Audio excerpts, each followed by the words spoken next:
기도하겠습니다. 기도하십시오. 우리를 사랑하시는 존귀하신 하나님 아버지, 오늘 이민 땅에서 몹시 피곤하고 지친 몸들이 이 주중에 어떻게 하면 하나님이 부르신 부음에 바로 살아드릴까, 이런 한 소원을 가지고 이 교육에 나와 앉았습니다. 자비로우신 하나님, 먼저 저들을 주님께서 복을 내려주셔서 모든 피곤을 거두어 주시옵시고 주 안에서 참 평강과 위로를 축복하여 주시옵소서. 마음의 하늘에 안위와 평강을 주시고 그 영혼이 이런 예배를 통해서 주님 앞에 좀 더 가까이 다가가서 주님을 바로 바라보고 주님 앞에서 나를 살피는 은혜로운 시간 되게 하여 주시옵소서. 참으로 부족하고 미숙한 것이 앞에 선 것을 주님 국률이 여기시고 주의 어쩌라고 감추시며 하나님이 보내주신 뜻을 이루고 가게 하옵소서. 예수님의 이름으로 기도하옵나이다. 아멘. 제가 한번 그 한국에 나갔을 때 그 산동네 교회가 부흥회를 하라고 그랬어요. 그래서 그냥 캐주얼하게 입고 배낭 하나 짊어지고 그리고 이제 산동네로 올라가 찾아갔습니다. 찾아가니까 그 집회하는 날이지만 아직 시간이 일러서 아무도 이제 오지 않고 그 케어테이커가 청소 뭐 하는지 이렇게 왔다 갔다 하고 있어요. 그래서 그분에게 좀 뭐 물어보려고, 내가 중요하게 왔는지 알아보려고, 또 목사님 어디 계신지 알고 싶어서 그분에게 이야기하려고 그러는데 이분이 너무 바쁘니까 어디 왔다 갔다 해서 따라갔어요. 따라가니까 지하실 내려가요. 지하실 내려가더니 저 높은 데 사다리를 놓고 그 위에 올라가서 뭘 이렇게 챙기고 있어요. 그래서 제가 컴컴한 데 가서 아저씨 말씀 좀 물읍시다. 그러니까 그분이 획 돌아서면서 당신 뭐야? 그래요. 제가 이 질문을 받고 대답을 잃어버렸습니다. 자, 뭐야? 뭘 원하십니까? 뭐 때문에 오셨습니까? 이러면 이유를 대겠는데 당신 뭐야? 그러는데 답이 꽉 막혔어요.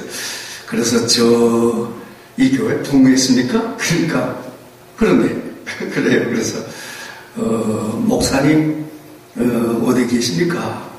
그러니까 그때 목사님 찾아오셨어요? 그래요. 그래서 그게 왔다 말이니까 이분이 또 앞장서서 빨리빨리 목사님으로 인도했습니다. 그런데 저는 그때 당신 뭐야?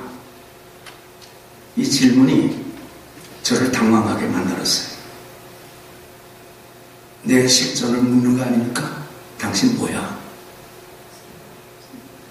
내가 목사하기 전에, 어느 자녀의 아빠기 전에, 어느 누구의 남편이 되기 전에 당신 뭐야?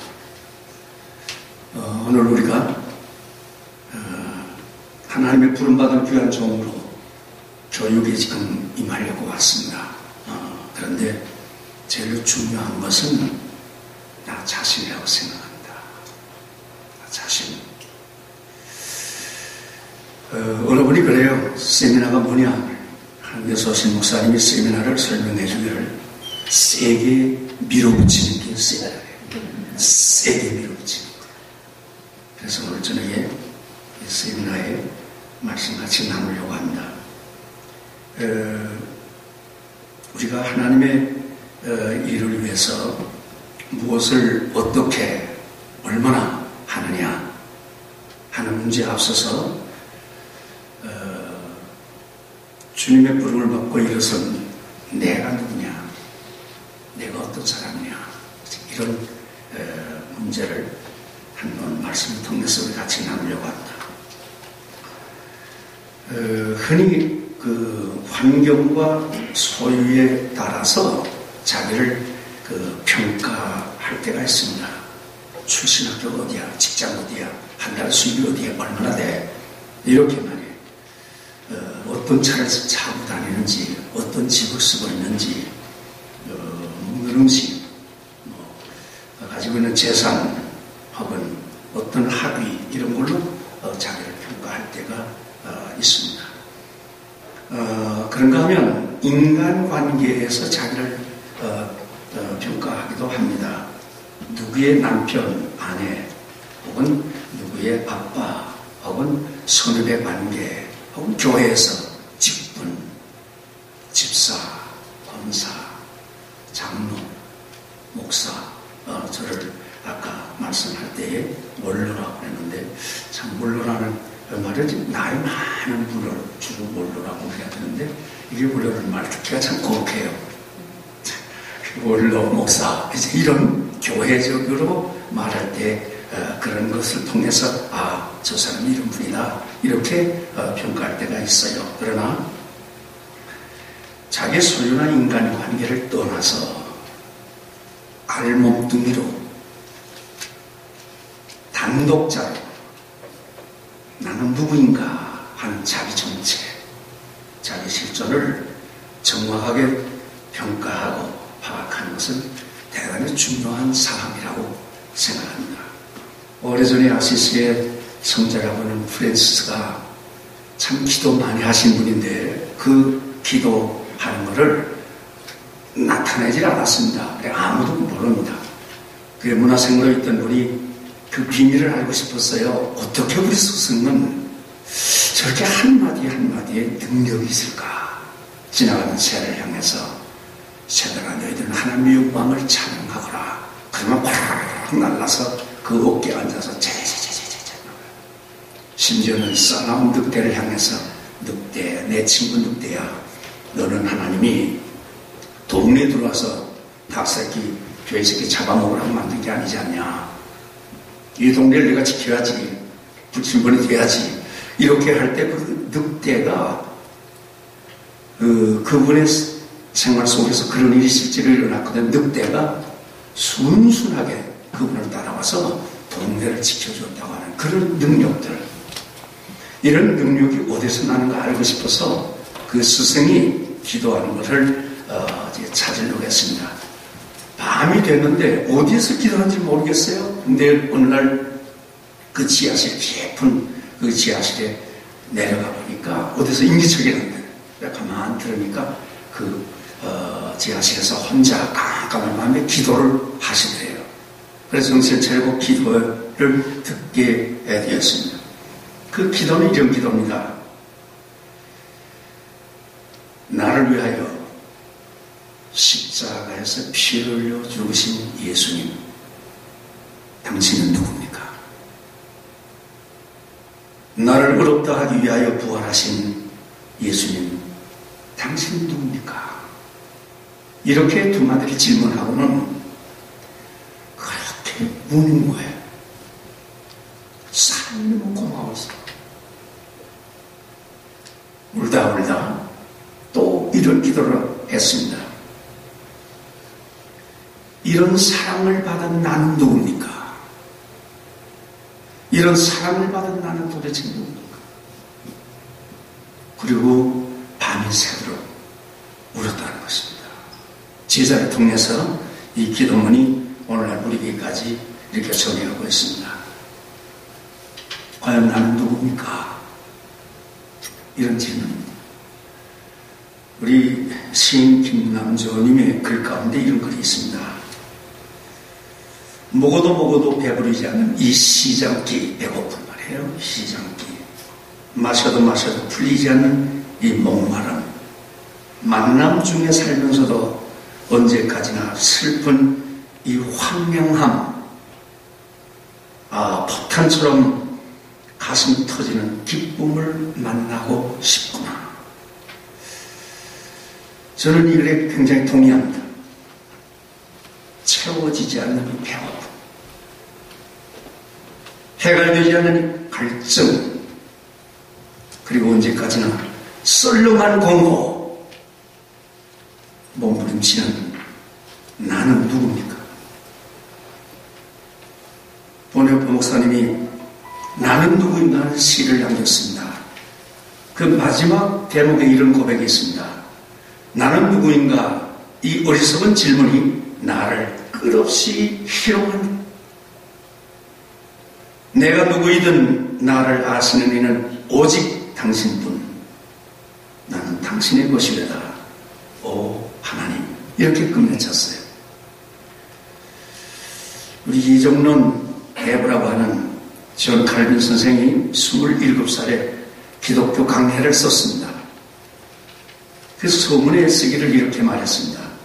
하나님 지식 없이는 자신에 대한 지식 없다. 그 다음에 자기 자신에 대한 지식 없이는 하나님을 모른다.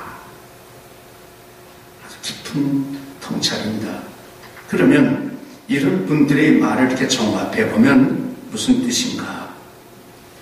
나라는 정체는 하나님과의 관계에서만 정확하게 알 수 있다. 사람 앞이 아니고 하나님 앞에서 단수 단독자로 선 내가 진짜 나다. 이런 뜻입니다. 그렇기 때문에 나는 하나님이 이 자리에 있게 하심으로 존재한다는 것. 다시 말하면 하나님이 나를 창조하셨다는 것. 이 지식이 하나님과 나와의 관계를 말하는 원천적인 지식입니다. 여러분, 하나님이 나를 이처럼 창조하셨다는 것을 믿으십니까? 감사합니다.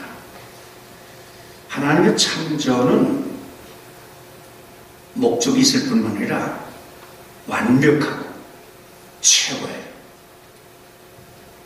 그러면 여러분 거울을 보시면서 여러분의 귀 생긴 거, 눈 생긴 거, 코, 입, 혹은 손발 보시면서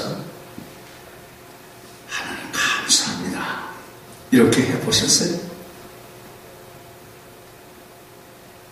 저는 조금 이제 살았으니까 어떤 때 내 발을 이렇게 만져보면서 야, 너 참 수고했다. 내게 붙어가지고 말이야. 이 무거운 체중 짊어지고 말이야. 너 얼마나 고생했니? 혼자 이렇게 이야기할 때도 있어요.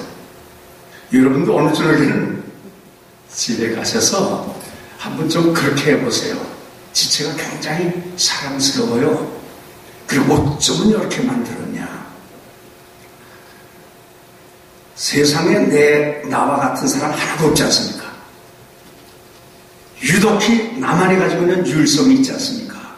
그것이 하나님의 작품이기 때문에 그렇습니다. 감사하는 그런 시간들이 되기를 바랍니다. 그런데 두 번째로는 내가 이 땅에 태어날 때 아담의 피를 그대로 받아가지고 태어났다는 것입니다. 이 말은 무슨 말인가 하면 로마 3장 10절에 말한 것처럼 의인이 하나도 없다. 모든 사람이 죄를 범했으면 하나님의 영광에 이르지 못한다. 로마 5장 17절에 보니까 한 사람의 범죄를 말미암아 사망이 들어왔다. 아담 해와가 에덴 동산에서 선악과를 따먹는 하나님의 말씀에 거역한 죄 때문에 사망이 들어왔습니다. 다시 말하면 사람은 죄 때문에 죽습니다. 로마 6장 23절에 선언했습니다. 죄의 싹은 사망이요. 이는 하나님의 법입니다. 그리고 회의할 때 뭐 이러는 저러는 하다가 법이요 하면 다 귀를 기울여야 돼요. 그걸 어떻게 움직이지 못하니까 법이요. 하나님의 법. 그렇기 때문에 이 죄에서 이 사망에서 나를 살리려고 오신 분이 예수님이십니다. 믿으십니까? 예수님이 십자가에서 피 흘려 죽으심으로 죄에서 해방이 되고 사망에서 영생을 얻는 길 우리에게 주셨어요. 예수님이 요한복음 14장 6절에서 이렇게 말씀하셨어요. 내가 길이요 진리요 생명. 그 뜻입니다. 예수님만이 열어놓은 길, 영생의 길, 생명의 길.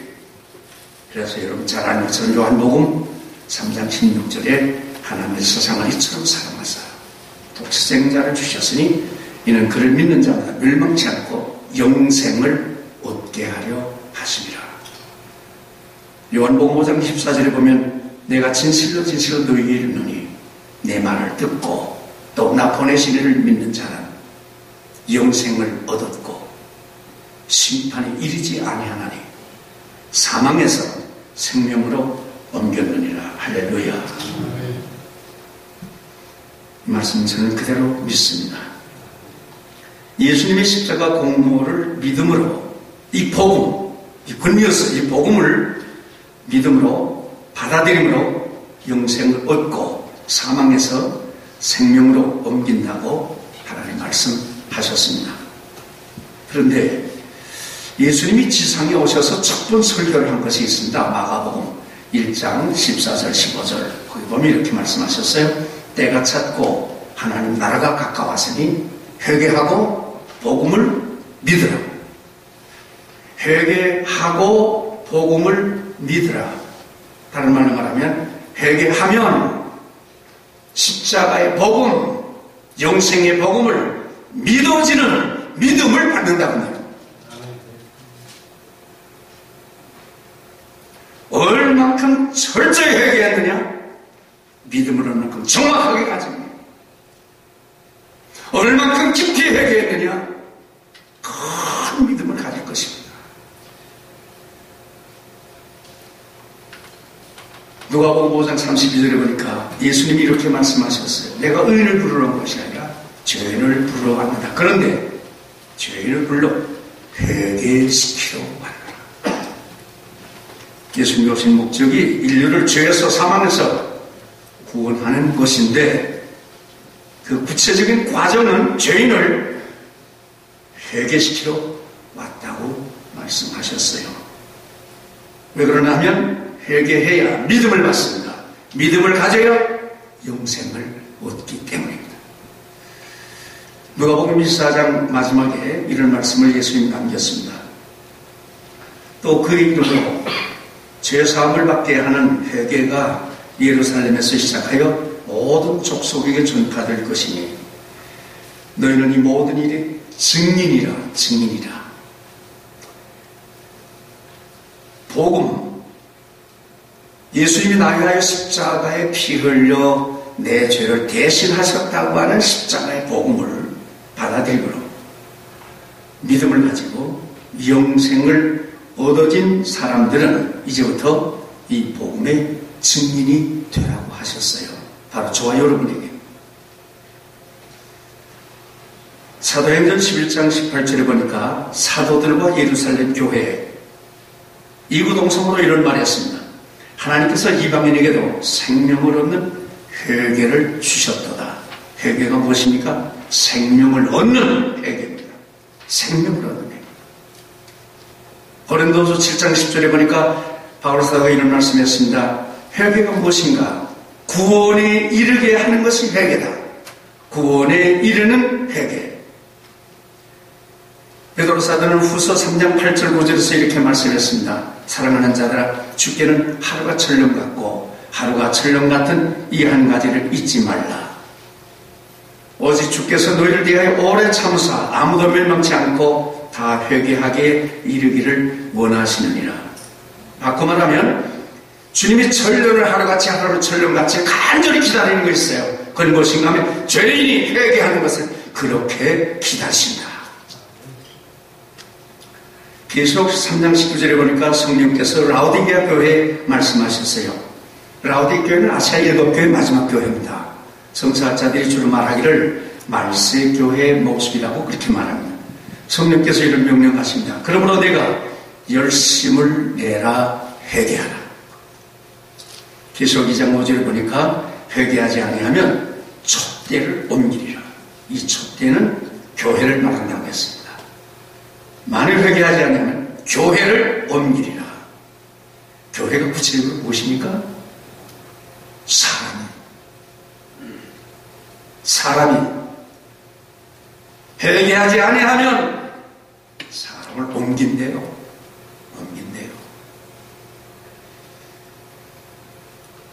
예수님이 제일 먼저 외치신 것이 회개고 하나님의 오신 목적이 죄인을 불러서 회개시키러 오셨고 예수님이 죄사함을 얻게 하는 회개를 전파라고 하셨고 예수님이 천년을 같이 기다리는 회개라고 했습니다. 그래서 누가복음 15장에서 죄인이 회개할 때, 돌아올 때 하나님이 그 기뻐하는 모습을 아들이 돌아온 아버지가 기뻐하는 모습으로 이렇게 표현했습니다. 이내 아들은 죽었다가 다시 살아, 잃었다가 얻었노라. 그래서 살진 송아지를 잡고 잔치를 하고 동네 사람들은 풍랑을 기뻐했다.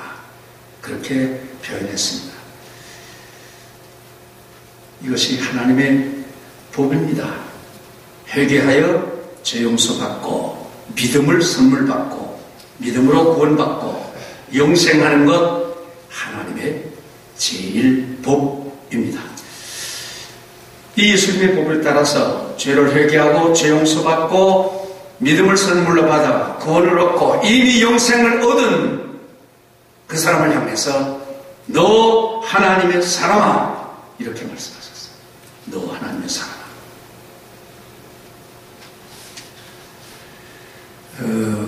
그렇기 때문에 오늘 우리 교육 시간이니까 회개에 대한 거 조금 말씀하려고 합니다. 회개는 무엇입니까? 한문은 뉘우칠 회, 고칠 개 이렇게 됐어요. 뉘우치고 고친다.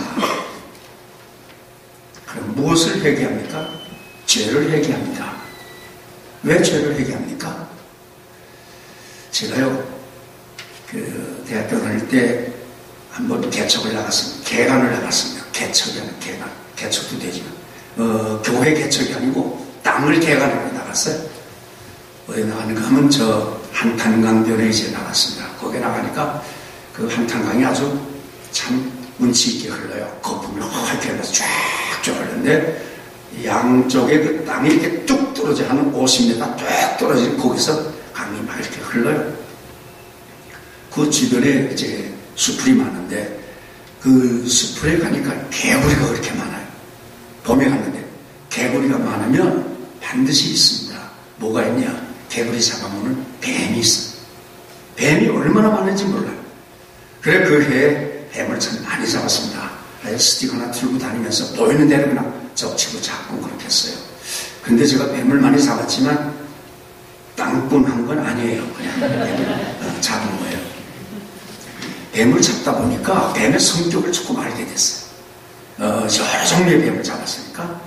한 번 이제 밖에서 일하다가 집에 들어와서 점심을 먹고 그리고 이제 오후에 또 작업할 수 있고 곡부에 메고 이제 일터로 나가요. 근데 이렇게 운동이 됐어요. 운동이 된 데를 지금 제가 그 운동을 이렇게 가서 저쪽 가서 일해야 되는가 하는데 개구리 한 마리가 이 운동으로 막 뛰어오는데 이놈이 정신없이 막 뛰어와요. 그래서 제가 어깨를 들고 이러고 잘 온다고 이렇게 개구리 뛰어오는 걸 봤어요. 보니까 이놈이 내가 서 있는데 내 다리가 하행기로 빠져나가요. 그때 제가 기분이 좀 나빴어요. 얘가 나 무시하는구나 지금. 그래서 그때 이 뒤로 뱀이 따라올 거야. 그런 생각이 나서 이렇게 내가 머리를 숙였습니다. 숙였더니 진짜 뱀이 그거 따라오지 않습니까? 그래서 내가 참 일어섰어요. 일어서니까 이놈이 내 앞에 오더니 슉 돌아서 도망가요. 내가 그걸 그냥 놔두겠어요. 그래서 한 발로 꼬리를 밟았습니다. 밟으니까 이놈이 막 가려고 그러는데 가만보니까 배가 불룩했어요. 뭐 하나 잡아먹구나. 그래서 한 발로 누르고 한 발로 불룩한 걸 슬쩍 미니까 이 뱀은 고든 벨이거든요. 여러분 아시면서 그럼 요 목만 넘어가면 쑥 들어가요. 그 대신에 원래 밀면 또 쑥 올라가요. 미니까 쑥 올라가는데 목이까지 가는데 이놈이 뱉으려고 안 그래. 목이 이렇게 부풀렀어요. 그래서 바짝 밀었어요. 막 뱉어 밀었더니 입을 쫙 벌립니다. 입을 쫙 벌리는 순간에 빡 개구리가 툭 튀어나와. 이놈이 튀어나오더니 벌떡벌떡 뛰어요. 글쎄 뛰고 옆에서 눈이 개구리 눈이 그렇게 큰 건 처음 봤어요. 있는 것 눈을 크게 떠가지고 이게 웬일이냐 그러겠지요. 그래서 불려 하면서 이제 심호흡을 크게 해요. 그래서 내가 그 개구리를 가만 보면서 내가 내 심정 좀 이해하겠다. 지금 내가 죽을 뻔했네 그런 거라서. 그래서 개구리는 산락을 받고 뱀은 죽여버리고 버렸습니다. 그래서 일을 갔어요. 그리고 일을 다 끝나고 다시 이제 그 오다가 개구리 생각이 났어요. 아까 그 개구리. 찾아보니까 아까 거기서 2번을 부쩍부쩍 띄웠는데 그 자리에서 전혀 움직이지 않았어요. 그 자리에 그냥 있는데 죽었어요. 죽었는데 여름이 돼서 그런지 모르지만 벌써 썩어서 몸이 파란 개구리가 새까맣게 썩었어요. 아까 띄웠는데 왜 죽어요? 이 도시에 있는 분들은 몰라 왜 그런지. 시골에 가서 이야기하니까 대뜸 대답해. 뱀이 콱 부를 때 뱀이 독이 들어가요. 개구리 몸에. 개구리 몸에 뱀의 독이 들어간 뱀은 반드시 죽습니다. 한동안 뛰기도 해요. 빠각빠각 소리 질러요. 그렇지만 반드시 죽어요. 여러분, 죄라는 게 이런 것입니다. 죄 가지고도요, 노래하고, 뛰고, 운동하고, 공부하고, 학위받고, 장관도 되고, 대통령도 될 수 있어요. 그렇지만, 죄를 그냥 받으면 반드시 사망합니다. 왜요? 죄값은 사망이라고 하나님의 법이 있지 않습니까? 하나님의 법. 죄를 놔두고도요, 어느 정도까지 돈도 벌고 일도 하고 그렇게 다 할 수 있어요. 그러나 반드시 죽습니다. 그렇기 때문에 죄를 회개해야 합니다. 우리 성경의 신앙의 조상 아브라함, 훌륭한 분입니다. 근데 그분의 그 본래가 급하면 자기 와이프를 누이 동생이라고 슬쩍 거짓말 해가지고 양새끼 노도 송아지도 받고 낙타도 좀 더 받고 이렇게 살았어요. 야곱이 또 그렇습니다. 야곱이도 신앙의 조상이고 훌륭한 분입니다만 오리지널이 어떤 모습입니까? 여러분 아시는 것처럼 아버지의 어두운 눈을 기화로 해가지고 형이 받아야 될 복을 연극을 해가면서 몸에 분장을 해가면서 아버지가 꼴딱 속여서 형이 받을 복을 가로챘던 간사한 도주. 모습 어떻습니까? 이스라엘의 해방의 주역입니다. 영웅이죠. 계명을 받은 분입니다. 그런데 이분의 오리지널이 어떤 모습입니까? 애굽 사람을 자기 주먹으로 때려 죽인 사람이 살인범이에요. 살인범. 신약의 요한복음 4장에 보니까 수가성의 여인 한 사람이 있습니다. 이분이 나중에 거기에 앉아 계신 예수님 메시아라는 것을 알고 사마리아 성으로 빨리 들어갔어요. 여러분, 여기 메시아가 오셨습니다. 다른 말로 말하면 사마리아 성의 첫 번째 여선교사가 된 것입니다. 그런데 이 여인의 오리지널이 무엇입니까? 남의 남편 5명이었으면 도둑질에 살던 아주 안 좋은 여성이었습니다. 그런데 어떻게 이분들이 하나님의 큰 일꾼을 되었는가 하는 거죠. 성경은 이런 내용을 쭉 우리에게 알려주면서 이렇게 말합니다. 태어날 때부터 의인이 없다. 태어날 때부터 성자가 없다. 태어날 때부터 깨끗한 사람 없다. 다 죄입니다. 그렇지만 내가 죄인인 것을 자각하고 살아계신 하나님 앞에 나와서 철저하게 회개하면 하나님이 우주보다 더 큰 보혈의 지우개로 지난날의 모든 죄를 씻는 보다 더 이게 씻어주십니다. 깨끗하게 된 종을 그때부터 하나님이 사용하십니다. 그래서 놀라운 역사를 이룩하시는 하나님이십니다. 그러면 어떻게 회개합니까? 회개의 방법은 하나님 앞에 나가야 합니다. 전화통 들고 내가 이런 사람이란 말이야. 양심의 가책 괴로워하고 그런 이야기해서 되는 게 아닙니다. 하나님 앞에 나가야 합니다. 어떤 분은 신문에 큰 글자로 양심 선언을 해요. 그 회개합니다. 그럼 무엇입니까? 하나님 앞에 나가야 합니다. 왜 그런지 아시죠? 하나님만이 저를 용서하기 때문입니다. 하나님만이. 하나님 앞에 나가야 합니다. 하나님 앞에 나가서요, 성경에 있는 대로 만일 우리가 죄를 자백하라고. 자백. 이 자백에는 3가지 뜻이 있어요. 첫째는 직고라는 뜻이 있어요. 이 직고라는 것은 변명하지 아니하고 보태고 떼고 네 맘대로 하지 않고 누구 책임이라고 말하지 않고